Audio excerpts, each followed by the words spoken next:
Tem-se tido uma grande necessidade de se cuidar da saúde mental e hoje existem muitas ferramentas da psicologia que podem auxiliar a encontrar um equilíbrio emocional. Neste final de semana, alguns profissionais receberam um treinamento de como usar tais ferramentas. A hipnose é um estado alterado de consciência, natural ou induzido.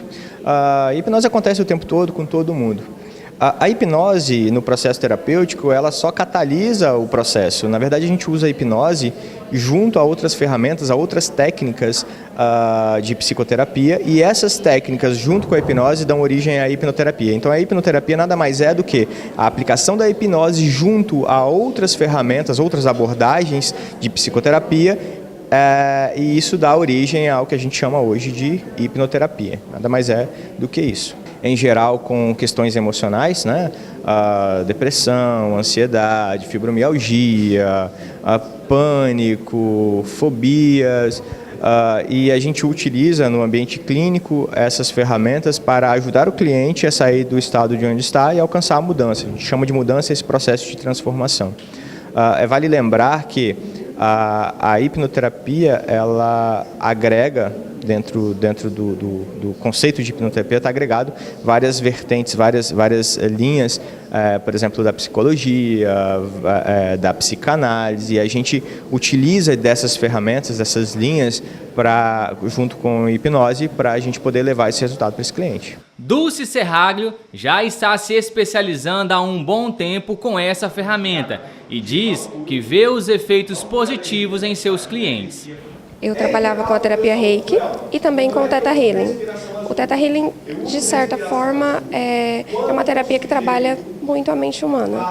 E a partir desse curso que eu fiz de Theta Healing, eu passei a buscar e a entender melhor a hipnose e buscar como ferramenta de trabalho. Eu vim aqui em busca de inovação, em busca de conhecer um pouco melhor coisas que ainda a gente não tem um conhecimento muito profundo, questões que a gente acaba se envolvendo em paradigmas, em mitos, né? E a hipnose é uma delas. Na psicologia, a gente acabou criando alguns preconceitos, né, com relação a isso. E esse curso está me dando a grande oportunidade de desmistificar tudo isso e entender a hipnoterapia como uma ferramenta terapêutica, se bem utilizada, se utilizada com ética, com responsabilidade. E para mim está sendo esse processo de aprendizado, de crescimento. Vim testando, trabalho com reeducandos, trabalho com a psicologia clínica também, e isso tem sido muito eficaz. Os meus clientes, eu tenho observado, eu tenho acompanhado também, aqueles que já tiveram alta do tratamento, enfim, que eles tiveram um progresso muito grande no seu autoconhecimento, na elaboração de traumas, na ressignificação de traumas, e no seu desenvolvimento e autoconhecimento, de um modo geral. Quando eu vou atuar num processo de psicoterapia utilizando a ferramenta regressão, o meu cliente primeiro ele passa por uma entrevista prévia, que a gente chama de anamnese, onde nós vamos, na mesma sessão, nós vamos nessa entrevista conhecer bastante do cliente, onde eu vou explicar para ele o que é a hipnose, como que a hipnose acontece e como que eu vou utilizar a hipnose junto com outras ferramentas de psicoterapia para levá-lo ao resultado. Depois desse momento, ele experimenta o transe, experimenta a hipnose, ele vai conhecer a hipnose, vai entrar em transe, vai entrar na hipnose. Nós vamos acessar a emoção durante esse processo relacionada à dor que ele traz. Digamos que o sujeito seja depressivo, então nós vamos trazer aquela emoção relacionada àquela dor e, diante daquela emoção, nós vamos buscar a origem dela. Num processo de regressão, ele volta a uma cena onde aquilo começou, onde foi a origem da dor dele.